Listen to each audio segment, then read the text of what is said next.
Ali, thanks so much for joining us today on the Sporting Transition podcast. Really appreciate your time. Conscious you're very busy and you've just come back from holiday as well, which puts even more pressure on the diary. But I'd love to kick off just with a loose intro from you, just a headline, what it is you do now, what's your sporting background. Off the back of that, I'm sure I'll be able to pick up on some items that will lead us down a really interesting conversation about your transition out of sports and into the real world. So yeah, over to you. We'd love to hear a little bit about your background. Yeah, sure. I work at UBS as director of UBS. I work in sort of wealth management. Prior to that, I was working at Barclays for sort of 5 years. And prior to that, I played sort of professional rugby for 16. So 8 years at Edinburgh Rugby and then so 8 years at Newcastle Falcons. I also sort of played for Scotland as well, so sort of 48 times. And yeah, so as I said, so professional for 16 years. And then unfortunately managed to play till I was 35, which is pretty old in rugby terms.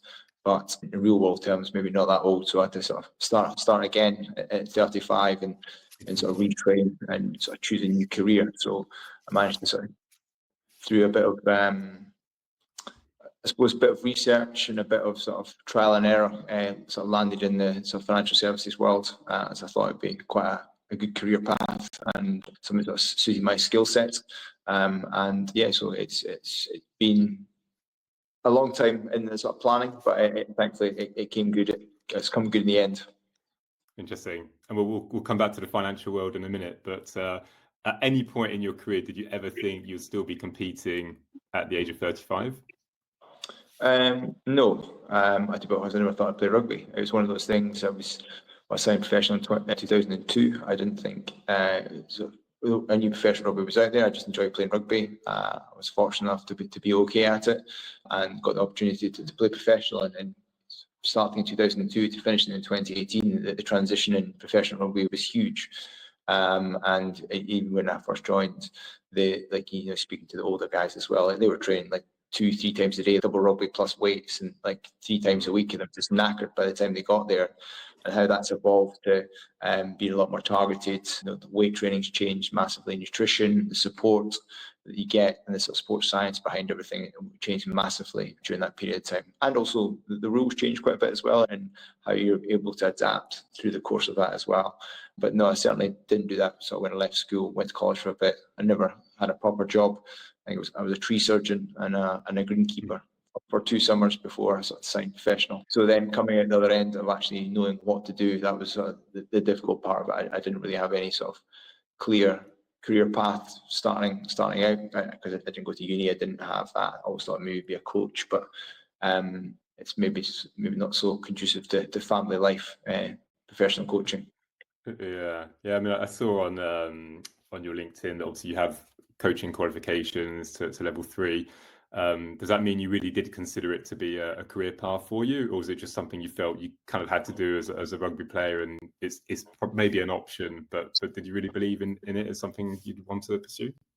Yeah, I would love to be a coach. I think I did do it. I did it alongside Mike Blair as well. Mike Blair and I both did a level 3 at Ponteland Rugby Club, and so I helped them out, and they were very good and sort of allowing us to do the qualification there as well. And it was, I suppose, a stepping stone to sort of have options of what you wanted to do post rugby. I still do enjoy it. I coached obviously Ponteland, did a little bit of Blade, and I'm at Alnwick just now as well, so helping that, and I really enjoy that. It's good sort of giving back and being sort of back in that rugby environment from being in I suppose a work environment to go back into a rugby environment, which is very different. It's quite nice to have that and actually giving back a little bit as well. And it's good being in that sort of club environment as well, which is nice. Yeah, that's interesting. So you retire at 35. In your long career at both Edinburgh and Newcastle, were there many occasions where you thought maybe I should be starting to think about something after rugby? Or was it something that very much hit you when you were getting close to 35 and you were kind of starting to see the writing on the wall, and then you thought, okay, maybe I should start thinking about this? Not so much at Edinburgh, to be honest, because you're still young and just sort of enjoying life. But then when I got to Newcastle, I knew that I needed to do something to just to show that I wasn't stupid, for a better way of putting it. So I did a degree in business management leadership through Northumbria, through So the RPA, which is a sort of the union for the rugby players, we had an amazing sort of development sort of support officer called Mandy Thompson, and she was fantastic, and she managed to help find the course. I sort of knew what I wanted to do, and she went away and found the course. By pure chance, it was at Northumbria, which was obviously a local club, a local university, to us, which made a big sort of help. But then actually a lot of players have gone through the same program that she found. So it's not just me, she's helped hundreds of people by getting sort of into that course and then offering it out to the wider sort of rugby community. And did that, and I said got a degree at the end of that, which sort of, I suppose, qualified me a little bit more, and then it showed you that you'd gone over and above to I suppose show that you're willing to learn and can learn in later in life, because I definitely wouldn't recommend sort of doing uni when you've got two young kids and a job as well as trying to find the time.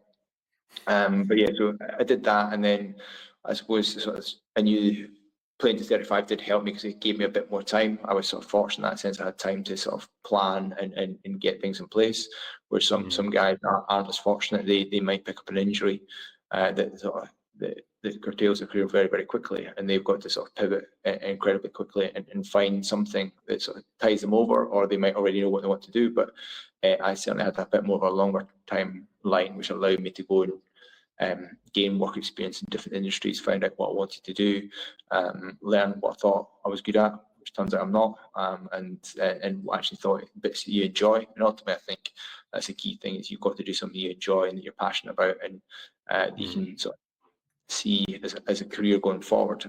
And that was financial services. As I said, I was coaching at Ponteland, and that's opened up quite a few doors with the sponsors there. So I just asked a lot of the sponsors of the local club if I could come along and get some work experience with them. So I did sort of sales and marketing for one company, did a bit deep sea mining with one another, which was very interesting.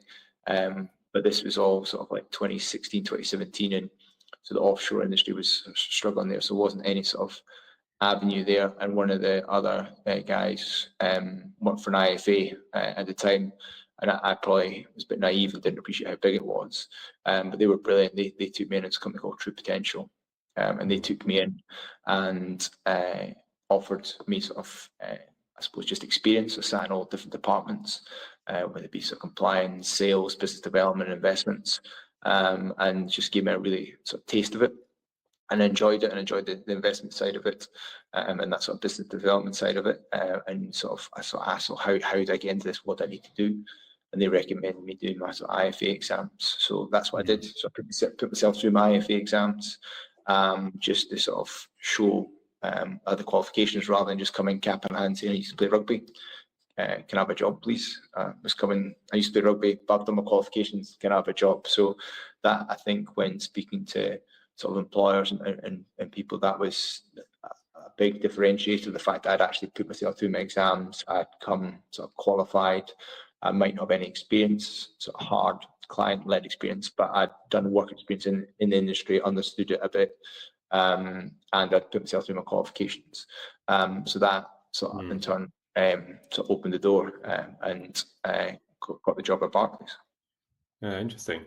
What led you to kind of ask the RPA to kind of look at these courses for you as something to start studying? Because you've probably still got a few years left in you in rugby. It sounds like you've not been hit by too many injuries. Otherwise, maybe you'd have been thinking about alternatives a bit sooner. So it sounds like you've had a relatively healthy career, good contract terms with the clubs where you've been there for kind of 7-8 years each. But what was the trigger to kind of ask or approach the RPA and say, okay, can you think of some courses that might be good for me, or this course would be interesting for me? Again, I've got to sort of compliment Mandy. Mandy was the sort of driving force behind that, and she was very, very good. And I think at that time, the RPA had a massive sort of push on making sure you've got something outside of rugby and trying that sort of career path. And they still do that. They still have that in place, and it's very important, because unfortunately, rugby, you don't get paid what you do in football and other sort of professional sports, so you have to have something lined up.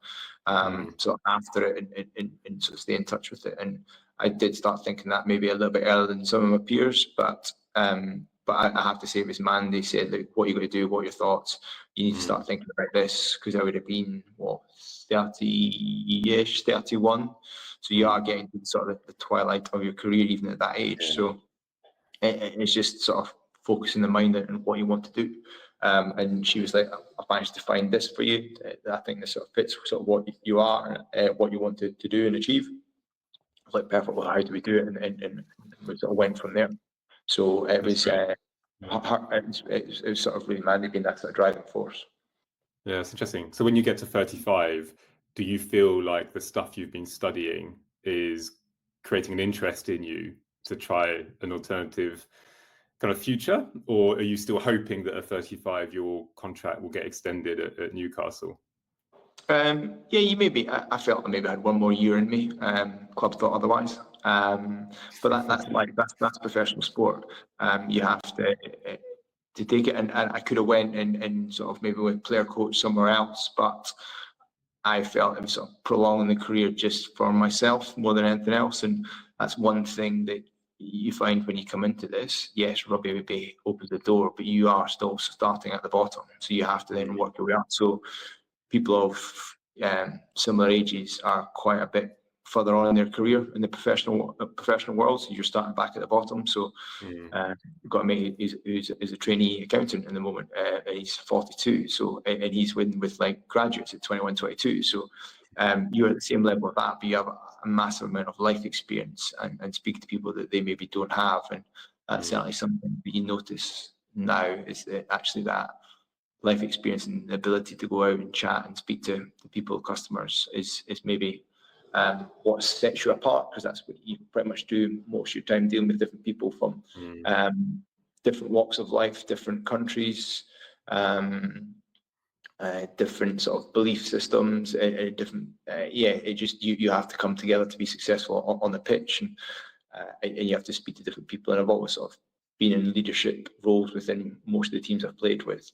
That sort of helped when it comes into sort of this type of industry. And how did you feel about going back to that initial rung of starting your career from scratch at the age of 35? Did it take a bit of adjustment, or were you maybe hoping that, well, actually, I have been playing professional rugby for 16 years and I have been in a leadership role within rugby teams, which is pretty tough, and therefore, it'll be nice to be maybe skipping a few rungs, because I get it, I'm not a trained financial advisor, or I'm not an accountant or whatever, but I'm bringing a lot to the table, which means you can probably make more use out of me than maybe what an entry-level role would be. Was there this kind of thought process in your head, or were you just really happy to say, hey, I know I'm starting from scratch, and let's go through the motions of it all? Just happy to have a job, to be honest. No, I think it is. Yeah, you have to. You can't be too cocky, for a better way of putting it. You have to go in and you have to earn your stripes. You have to earn trust. You have to go in there. The sort of rugby part of it all open doors and maybe get you a little bit of a foot or a head start. But I think you still have to prove yourself. You have to be good at your job, and you have to sort of prove your worth. It'll only last so long. And I think maybe in my head that was the hardest bit, was saying I was sort of Allister Hogg. I'm a professional rugby player. I'm now a financial advisor. To now, I'm also a financial advisor that used to play rugby, and there was a massive difference in that, and that's kind of hopefully where I've got to now. That you've earned that trust, that respect, more from your colleagues and your introducers and your intermediaries, that you can do the job. You're capable of doing the job, and that's probably the most important thing for me. That you do that and not just sort of rest in your sort of laurels. And I don't think, like, it's maybe different if you are going in as a personality, as you see now. Is you've got, I suppose your Brian O'Driscolls, you've got Hugo Munoz. I mean, you've got your very high profile rugby players that can live off being them, and like, for I suppose ones you've got Maro Itoje, Owen Farrell, that can live off being them going forward, and that's great, but that's few and far between. So everyone else, you've got to go out there and actually be good at your job, and actually you've maybe got a slightly different string to your bow that you can that you used to play rugby. So it does help, but you have to still be good at your job. Yeah, no, that makes sense. You mentioned a few minutes ago sponsors. Funny enough, I've heard this a number of times now from different rugby players who have use sponsors as a means to get work experience and eventually end up in the job. but sometimes it maybe wasn't appreciated how important those sponsors were. So when you're invited to these club dinners where you're expected to shake hands, some of the younger players maybe didn't really appreciate that actually today's handshake is maybe a future job opportunity, but for some of them it has ended up being that. How conscious were you of the importance of sponsors to potential door openings?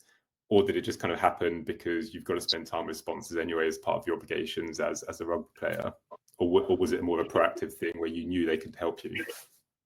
It's a bit of both, and I suppose it wasn't necessarily sort of sponsors from a professional rugby point of view. It's more the coaching, local amateur side that you get there as well. But yeah, it does help because you tend to go to the directors, the owners of the company, rather than you're going to an HR recruiter that's way down the pecking order. You're going straight to the top sometimes, which does help. If you can make an impression there, then it does help fast track things to a certain extent. But again, I completely agree with what you said. You can't underestimate sort of going in there and speaking to the top people in the companies, because they ultimately the one that call the shots, and if they can help or introduce you or put you in a sort of team that you can maybe sort of help and add value to the company, then why not? Because you can easily go in there, you can spend, I don't know, sort of 3-6 months sort of learning the ropes and go, actually, I like this is a career for me. Or actually go in and go, actually, this is terrible. I've got no interest in this. I'm going to hate this.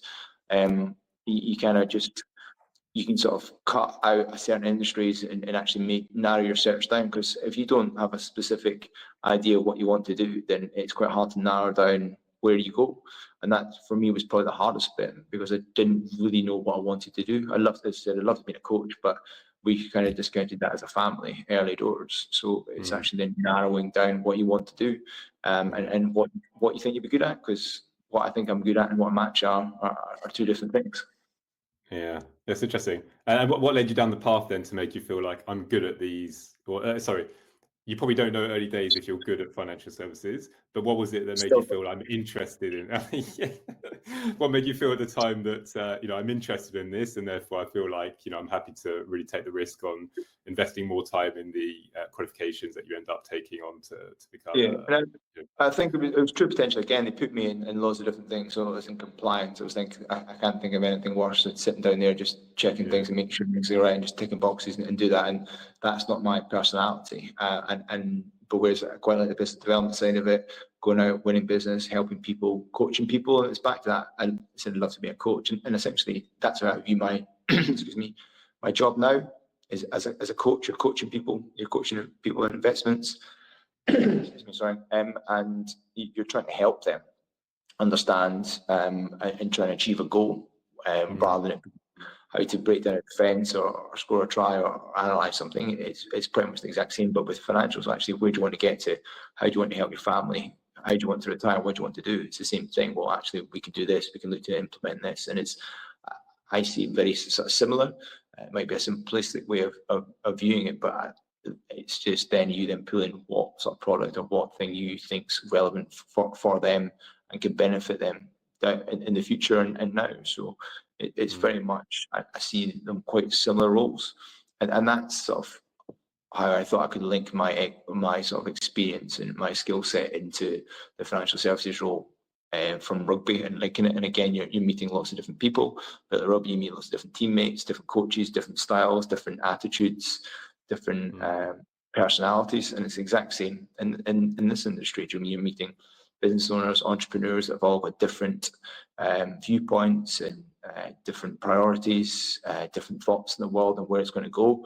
And it's your job to sort of distill that down and then, so actually, well, we can help in this area, we can in this, but I can introduce you to this person. And ultimately, just trying to help them navigate a world that they maybe don't have enough time for, or they've got no knowledge of it. So your job is to upskill them on that as well. Or they just want to take that pressure off for you to go and manage it from. This kind of coaching you're referring to when you're talking, does that help you kind of hit the spot of the kind of coaching / leadership roles that you had in rugby?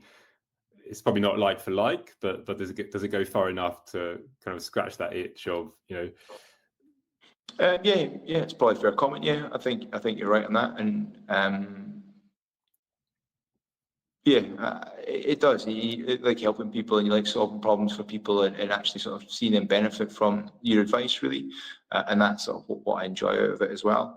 The two industries are very different. From you are on your own a little bit more in the financial services, whereas rugby, you're very much team coach. You've got more people to sort of lean on and sort of help and enjoy that journey with, for a better way of putting it. Whereas sort of freshly, you are sort of helping individuals or families or companies. So you do get a sort of similar sort of take and sort of feeling from it.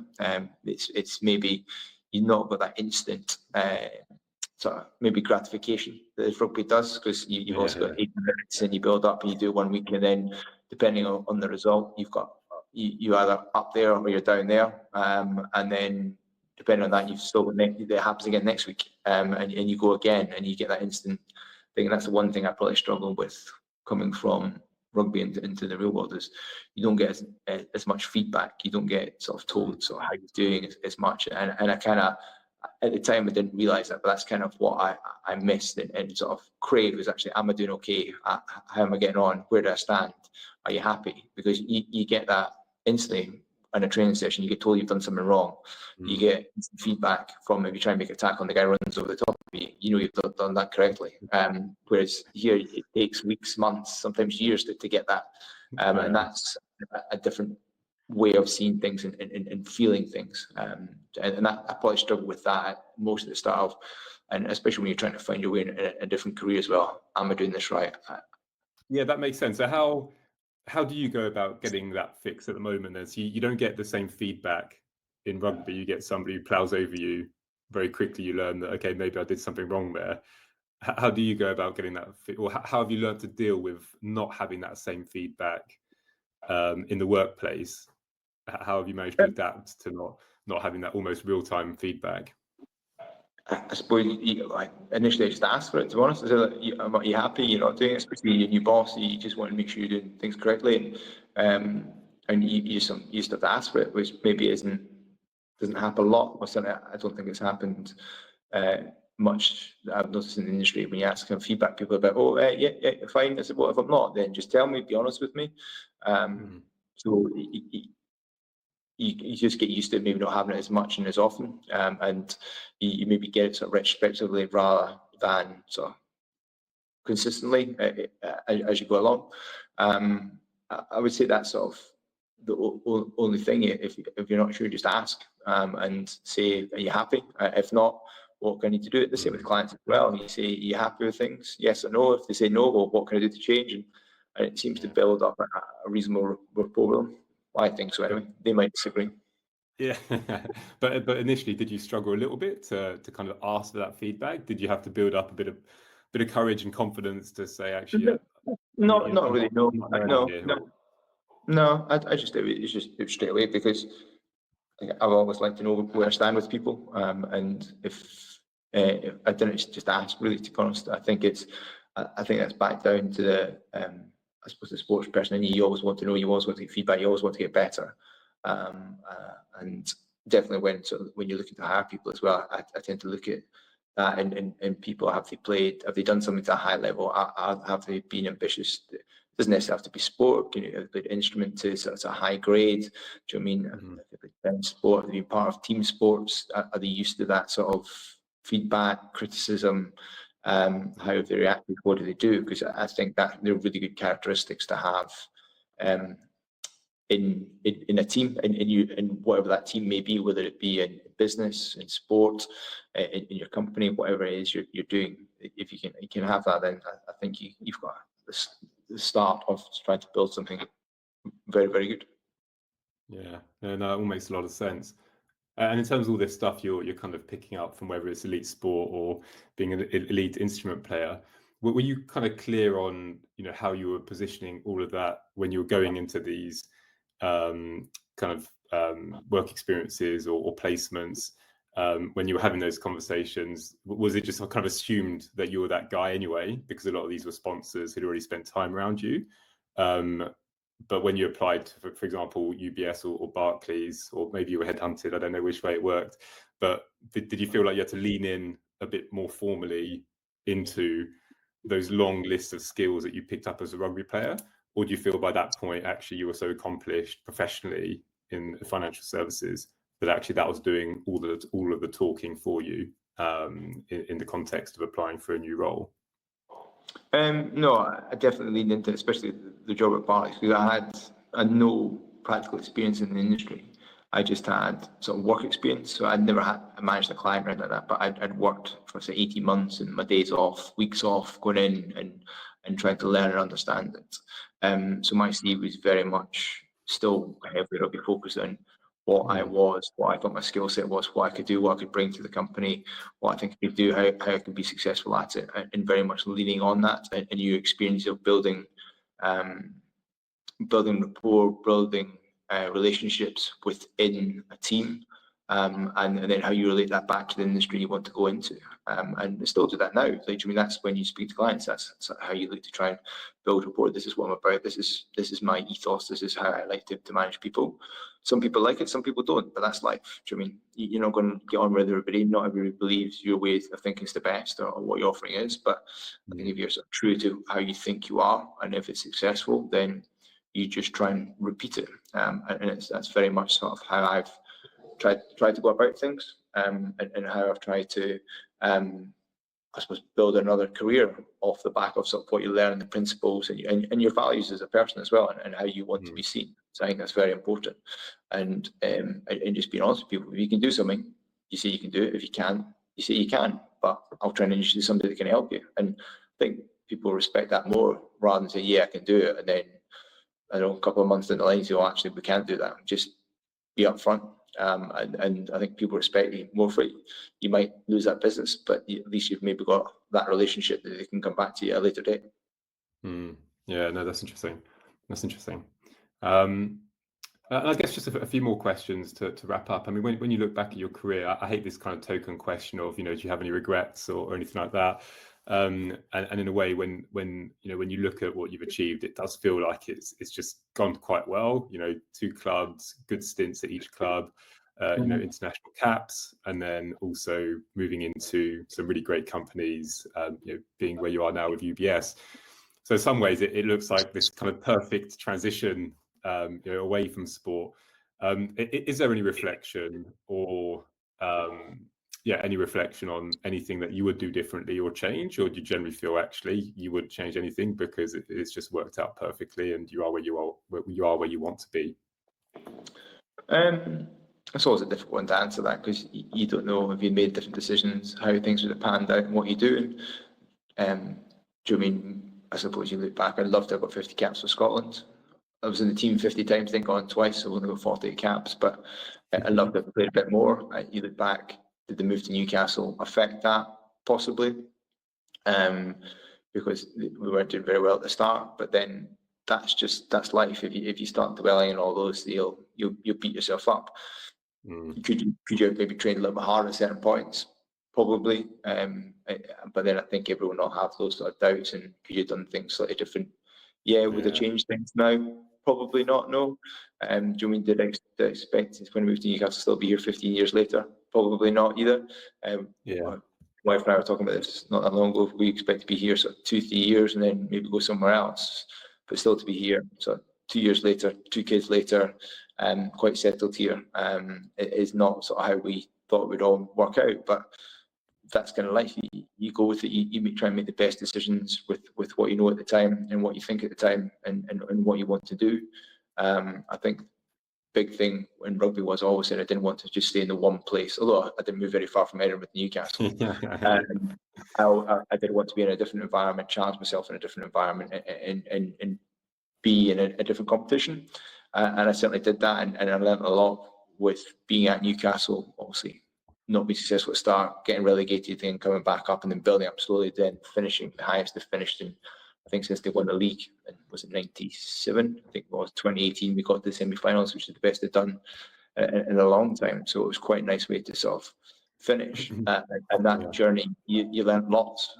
And it's like anything, you learn a lot more when you lose and you go down, and about yourself, teammates, and sort of what people are like as a characters, and actually when they come under pressure, how to deal with it. So To answer your question, I don't sort of really regret things. You think you maybe do things differently? Probably, but I think everyone would probably say that in their life. And you'll never know sort of how it would have turned out. But no, I think from a sort of professional point of view now, I'm pleased going into this industry. And another reason I went into this industry as well is there's lots of avenues to it, and I hadn't really appreciated sort of the different areas you can go into in finance. I've chosen sort of personal advice, but when you could have went into like business banking, corporate banking, personal banking, do you know what I mean? You've got an investment bank, you've got leadership within those as well. There's lots of areas you can go into. You can jump into business development, HR, there's compliance. There's so many different facets to the business, and actually depending sort of what you enjoy and what you like as a character, there is in this industry different sort of roles that you can take up. And that was sort of what I did think as well. There was lots of avenues for further employment, whereas you go down sort of a more close-ended route, then it's quite hard to then back out of that, whereas there's obviously a bit more flexibility from a roles point of view as well. Yeah, that's super interesting. You mentioned about some of the pressures of being in rugby and some of the failures you learn from. It's a bit of a specific question, but do you have situations today at work where the answer or the solution to that problem is actually rooted in what you've learnt in your rugby days? Does that question make sense? No, I don't think the answer is no, because they're very different. But you can lean on those experiences and actually, especially financial world as well. Like the moment the economy isn't great, people feel sort of really down, everything's really bad. But actually, you've got to look longer term. Well, actually, how can we be positive? How can we do that? How can we get out of it? What are the solutions? How can we do things? And some of them are out with your hands. Like as it depends what the Bank of England do. It depends what the government do. What policies they put in. You can't control that. You've got no way of doing it. But you can help clients sort of pull different levers or diversify, so they've got options depending on what those decisions are made. And you look back at rugby, it's the same. I mean, you can only sort of do what you can do. You can only train hard. You can only put the best performance in. But ultimately, if the coach doesn't like you, or there's a change in management, or I don't know, the team owner cuts the budget, whatever it is, things out with your control, then you can't really do much about it. Then how do you adapt? How do you change tact? And there's a lot of similarities in that, and it's just a case of right, that's happened. Right, what's the best path forward now? What do we do? What levers can we pull on? How can we help? What do I need to do to then be successful? Yeah, no, that makes sense. And yeah, I guess there's a lot of ups and downs and unknowns in rugby that actually are pretty applicable to the real world as well. Yeah. Cool. Well, I guess the only question I have remaining, or maybe it's two, but one is, what's the advice you have for the kids? When you look at youngsters going into rugby now, and they're promising, they're maybe starting to get some under 18 caps, they're starting to get under 20 caps, they're starting to feature in the Premiership squads, etc.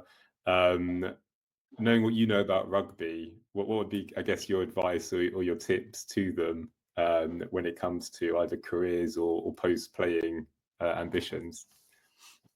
I think enjoy it. That's like a big thing. Enjoy it. Like you get paid to do your hobby. And I spoke to somebody who was in cricket as well. I'm talking about, does he go down his business to do cricket? And to be a professional rugby player, it's a short career. You can only do it for, as we say, 10 years-ish.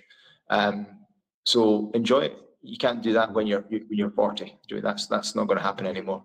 So you have to do it when you can do it. So give it a shot, but have one eye on what you're going to do after it, and sort of use rugby or whatever sport it is you're into to help sort of maximize your chance of being successful at as well. So back to my point, speak to people, speak to sponsors. If there's a sponsor that's the industry you want to get into, go and ask them for help.